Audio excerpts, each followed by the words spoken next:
Здравейте с ФКТ Еспресо, късно издание, за да видим докъде стигна опита на Росица Стефанова по Com.MI, който е в третия си ден, но от втория самостоятелен, вече не са трима, както може и сте разбрали при маршрута.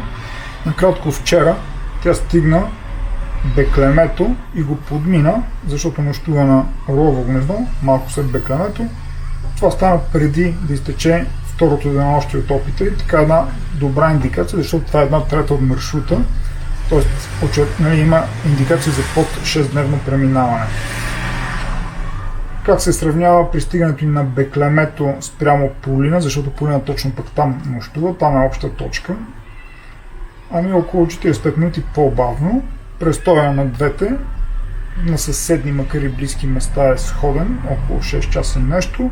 Така че сутринта тя тръгна към Добрила, но за съжаление от Добрила, знаете, дори преди Добрила покритие почти няма и днес беше така. Ето чак сега вече има някакви данни, които горе-долу показват къде, макар и не точно, но поне е ясно, че е стигнала Тъжа. Как изглеждат нещата за нея на Тъжа? Спрямо Полина 2 часа по-бавно, спрямо Мария 5 часа по-бавно. Сега, защо се получава голямо закъснение спрямо Полина?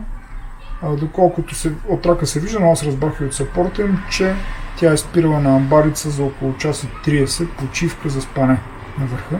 Това е било сутринта сравнително рано. Рано, преди обяд.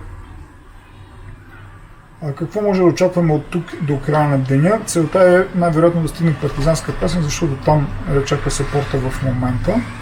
Преди това ще има наваксване спрямо Мария от час и 50, когато мине транзит, евентуално транзит на Залат. Така че изоставането и спрямо рекорда няма да е 5, а ще да кажем около 3 часа или нещо от сорта. Ами продължаваме да я следим и утре. Всичко добро!